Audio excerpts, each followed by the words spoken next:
Okay, Jennifer. The Hi. largest transaction of someone's life, even in an easy market to sell, you still want to have a professional shepherding the transaction from start to finish. You don't want to make the biggest opportunity in generations a do-it-yourself project because you can screw it up. Oh, yeah. Yeah. Even a non-experienced agent can screw it up, as we know. You want an experienced agent. So one of the challenges, and here's what we're getting to. When the market gets hot, a lot of people either reactivate or get licensed for the very first time and enter the market, and you've got an enormous number of inexperienced agents messing up other people's lives, messing up transactions, because they're really in to kind of like ride the wave more than they are to bring value. Right. One way of putting it. Okay. So when people say to you and me, aren't you so happy? You must be making a fortune in this market. Yes, the pie has grown in transactions, but the number of agents with forks in the pie has grown enormously, right? And some of them aren't very good, right? And many of you out there in internet land know someone who's getting their license, and you say to them, well, when you get your license, I'll buy or sell with you. And that's a mistake, because this is a big business transaction, and it's not something for social patronage. Okay? I'll go to your tag sale. Sure. I'll like your Facebook page. Great. You opened an ice cream stand. I'll buy a cone. But when you are selling or purchasing your home, which is going to be a king's ransom, years and years and years of your salary piled into one price tag, you're crazy if you don't use an experienced agent. Mm-hmm. And we could spend the next half hour talking about all the things that go wrong if you have a crummy agent. But yeah. Well, I also don't think it's only about what could go wrong, but what could not go as best as it could be. Also, what could go right if you use the right agent. Exactly. It's more so because, look, there's some horror stories, but realtors, just like any other group of people, I think is like an 80-20 rule, right? 80% are great human beings, 20% are horrible human beings. So we're not talking so much about the horror stories, right? Because that can be in any industry, but we're talking about, being able to negotiate correctly, being to understand the present market and what factors could impact your negotiations, right? Or if you're selling your house, understanding the present market. So pricing and marketing and negotiations, how a different strategy may be necessary in a shifting market. The whole world has like completely changed and gone upside down. So not only is it a crazy market, but the way we do business has changed. And so it's really important that you get somebody who didn't just ride the wave, who has pivoted the way that they conduct their book of business, and who understands, where we're at and what's happening. So I brought up this term earlier when we were talking about this. This is a very unscripted session always, but we have an idea what we're going to do. It's better than our math. We should do an unscripted math. Yes. But you have agents who are one market experience agents. In other words, their experience is one hot market. And maybe they were in the hot market in 2003 and 4 and 5 and 6. And maybe they got out of the market in 2007 and re-entered it in 2017 or 18. but they only have experience in one market, in a severe seller's market. Okay. And they don't know how to make that pivot. They don't know how to anticipate the market changing. They don't know how to advise their clients about what's a typical expectation with the shifting sands of the markets changing, and the markets are always changing. So they can't speak to the vagaries. All they know is one market. Right. And that's not a broad, diversified level of experience. I remember, and I'm not going to sound like a perfect gentleman, but I remember in 2014 and 15, people saying to me, well, why should we list with you? And there was a little voice inside me that wanted to say, because I'm standing in front of you. And there may have been an uncomplimentary pronoun after, but like the fact that I am standing in front of you in 2015, after everything that I've endured the past 7 years, that's what makes me worth doing business with. I know what it takes to survive in this craziness. And that's just one slice of it. Selfishly, when we do business with another agent on the other side of a transaction and they don't know what they're doing, we feel bad for their clients, but we also feel bad for ourselves because we have to deal with the imbecile. Sorry, imbeciles. But that drives us crazy. It takes bandwidth away. It kills your soul. Yeah. I mean, there's just so much going on in a shifting market. Appraisal issues. And so you think, well, my agent doesn't need to be an appraiser. There's a professional that comes out and does. I can't tell you how many transactions in the past 2 years, actually even 3, that I had to stop everything and go back through all the sold properties and find something that made sense a year out because they couldn't find anything else or whatnot, and know exactly what I'm looking for, and understand that the neighbor's house sold for $670,000, and the house I'm selling is selling for $800,000 because blank, blank, blank, blank, Yeah. blank, blank, and get that appraisal done. I can tell you that if it wasn't for the 23 years of experience, I probably would have panicked at that big of a difference in an appraisal. Right next door, square footage equal, all other things being equal. So appraisal is just one of the things: pricing, marketing, messaging, how you handle leads, how you qualify buyers. Everything has changed. Okay, so let's talk about 23 years of experience. All right, Mm-hmm. or It's like 18 years of experience. Yeah. I think you and I are about the same, right? We got in the business what? 97. Okay, so 96. Okay,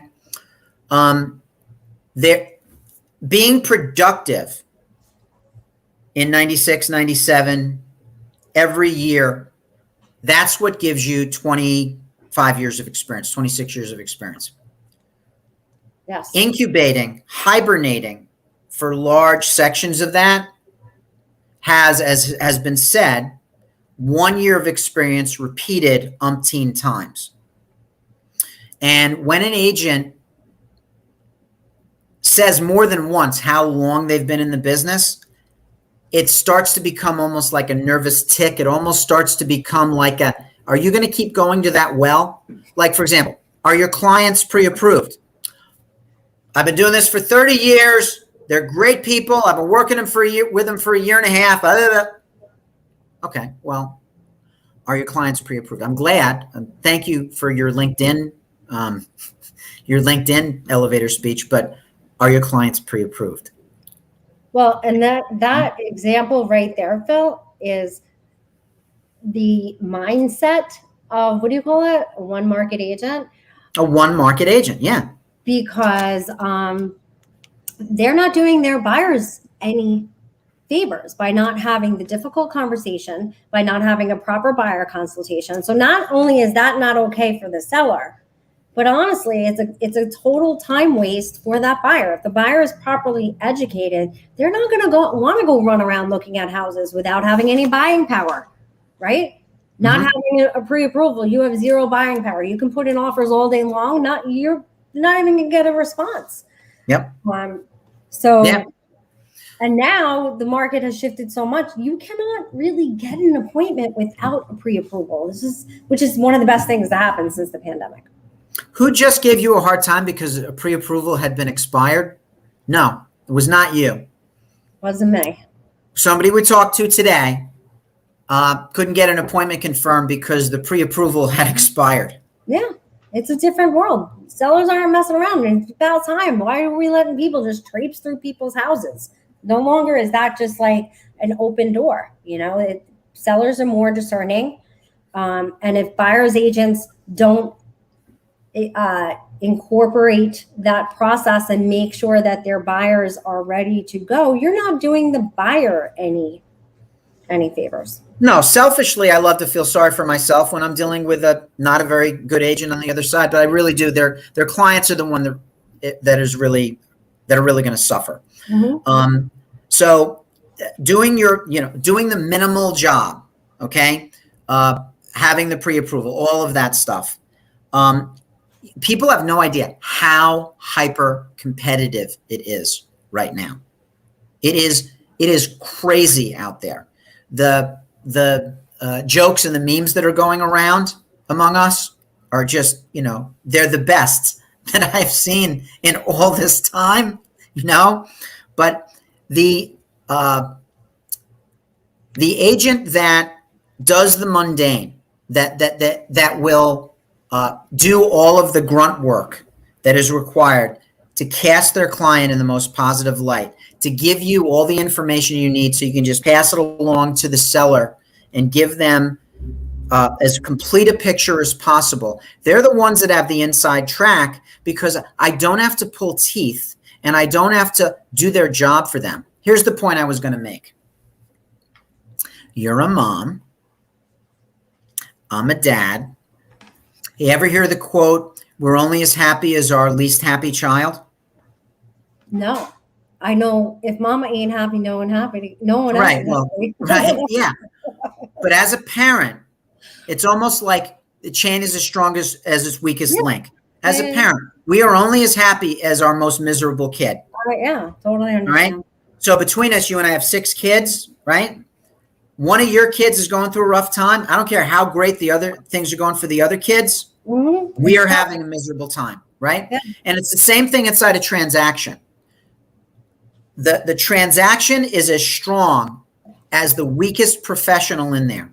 So if you have a terrible mortgage person, or you are a weak agent, or you have an inept home inspector, or you have an attorney that's preoccupied and not really doing real estate as a full-time focus of their practice, everyone in the transaction suffers with the least experienced or least prioritized or least professional person in that transaction. And I cannot control attorneys, and I cannot control bankers and mortgage people and inspectors, but I can control the agents that I train. And I would love it if brokers out there would do a better job of training their newer agents. I think it's funny when we have to stop and read. I'm smartest enough things that I've never seen, but problem solving for when things go wrong with consistent experience for sure. Yeah, absolutely. Yeah. Knowing Tammy, I have been in some conversations where Tammy has about an agent on the other side of a transaction. I've seen, I can almost hear down in Georgia the give me strength, right? Because we deal with these agents all too often.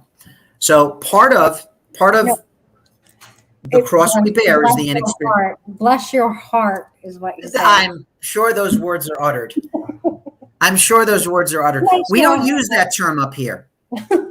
But I'm going to start because that's one of my favorite. Tammy has blessed many hearts. I'm sure it's like the best insult where people just don't even know. Oh, bless your heart. Yes. Yeah. We don't have that. There is no northern. I bless their heart. Yes. Yes.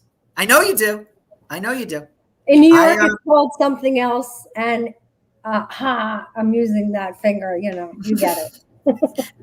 We don't have the tack of the South. Well, Phil does, but I don't. I wouldn't say my diplomacy is Southern. I just 9 years of therapy. Let's just leave it there. 9 years of therapy, and I don't wear my heart on my sleeve necessarily all that often. But yeah, the one market agent or the one transaction agent, which is another one, an agent who has never dealt with this type of transaction and is not getting help. It could be a short sale. It could be a multifamily home. It could be somebody that doesn't know how to deal with an investment property because they've only sold certain, single family homes. Mm-hmm. Or in New York, we have the fun edition of the co-ops, which if it were invented today would be dismissed as a scam because you're buying shares in a corporation and get a proprietary lease in exchange for your being a stockholder in the corporation and what? And yeah. Flooding, flood zones, environmental issues, structural issues. We can go on and on. Yeah. Financing issues that arise. The amount of moving parts that are expensive in this transaction are it's like that kaleidoscope. Your eyes can cross with everything that has to go on. And what were we just doing earlier? We were talking about taking the one agent out of the transaction and putting in 4 more support people, a transaction coordinator. Before you start looking at homes, as you're looking at homes, after you make your offer, all right? Unbundling the transaction to a degree. That was for you, Derek Eisenberg, out there. Unbundling the transaction process so that you have somebody sitting in the right seat watching all of that stuff. Because let's face it, if you're a charismatic people person, good marketer, you're good at attracting clients, that doesn't necessarily mean you're that great an agent once people have to start reading a contract, once people have to start paying attention to details. And we have a personality profile that is notoriously not great at reading all the details. Well, I like to say, and as I'm training agents, there are no inexpensive mistakes in real estate. So the more experienced your agent, the more likely that those mistakes have already been long gone, happened, learned, and or they've had a good mentor, trainer, coach who has already laid out all the scenarios. And but really that comes with experience more than anything. You can learn in the classroom how to handle a certain thing, but until you have been down that road, and then you get to a point as an experienced agent where you start to see around corners, I like to say, or like one of my other agents says, she can read the tea leaves. You know how you get the deal in front of you, and you could already like go 3 months down to where you're supposed to be closing and know what could happen between now and then to make it not happen based on a certain scenario of a seller, based on the certain scenario of a buyer, based on perhaps a certain scenario of a specific house in a specific market in a specific neighborhood.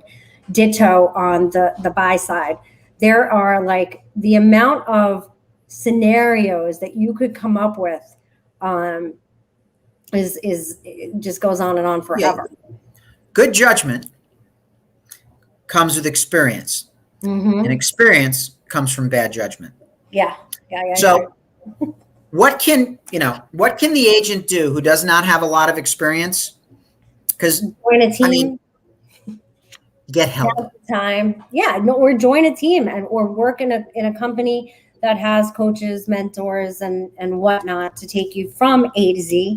I like to tell our new agents, they're like the best of both worlds because they're going to be extremely hungry and results oriented, but they have the knowledge, the training, and the technology and everything else to back it up so they can go out there from day one and feel like they have 30 years experience. Was that shameless self-promotion that you just committed?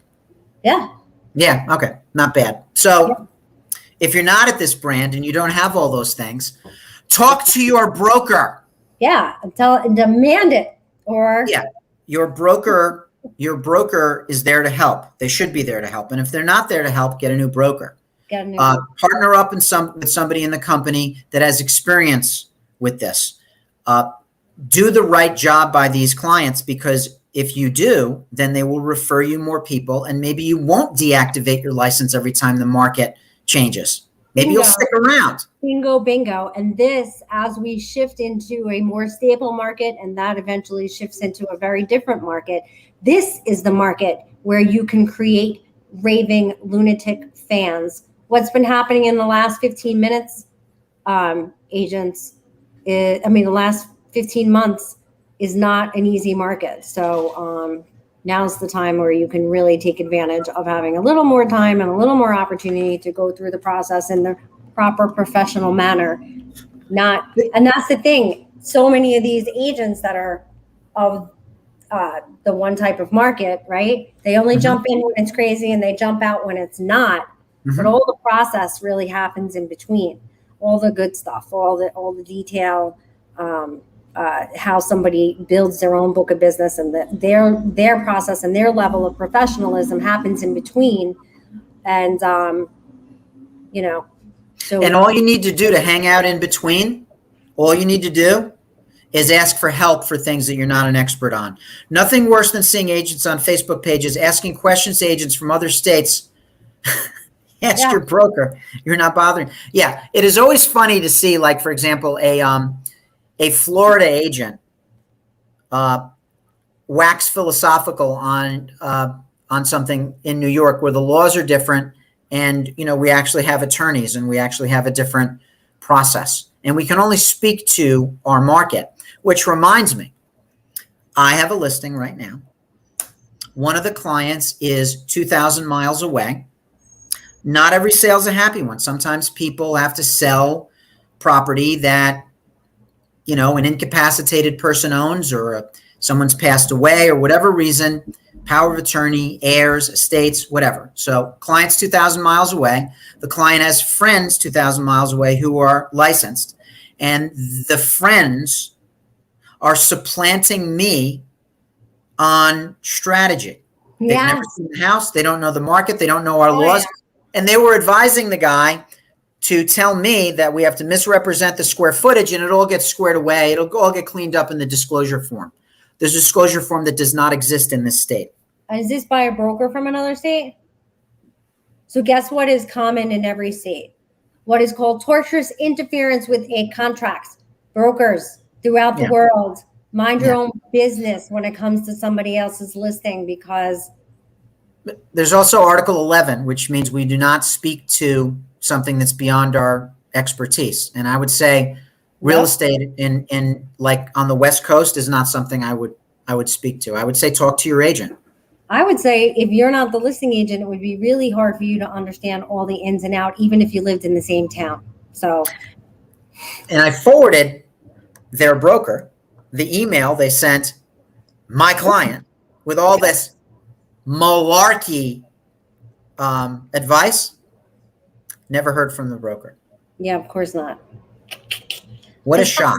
The apple doesn't fall too far for the tree. Yeah, that's their tribe. That's their tribe. Why, agents, if you want to truly be a professional agent and build a book of business, take a look at what your broker's doing. If you don't admire it, then move on. Same with a buyer or a seller. If you don't like the optics of what you're seeing, it's probably very similar to how your transaction will be handled. So, I know I feel better. I've vented a lot. Know who you're in business with. It's super important. And again, I'll reiterate from what I said in the beginning. It's not so much about the big disasters, right? It's really about what could go better. Having a relationship with somebody throughout your life. Most of my clients, and I can say Phil's as well, right, have been with us for a really long time. They come back to us for a reason. Now, we don't always list and sell ourselves anymore, but make sure you have that kind of relationship with the person that you consider your realtor, because we're true. The ones that are truly in our roles are a profession that should be part of your team. We want to be part of your team, right, Phil? Yes. Are they coming for you? Probably. Okay. Probably. All right. So the takeaway is the consumers and the agents on the other side, really don't like it if you're kind of only have one toe in the pool. Mhm. And if you are new or you are inexperienced or you are out of your field of expertise, get help. Get help from your broker. As Brittany alluded to also, sometimes, and there's agents at other brands that call us for advice or ask us for advice because they can't get it from their broker or their manager. And that's really letting them down. That's really demand more from your broker. Agents demand more from your broker, and you're an independent contractor, so if you're not happy where you are, definitely make a move. But also buyers and sellers, if you're not 100% comfortable, make sure that you are.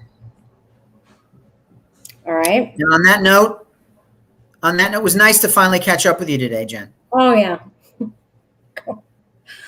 Monday. Take it away, Timothy. Jen and Phil day.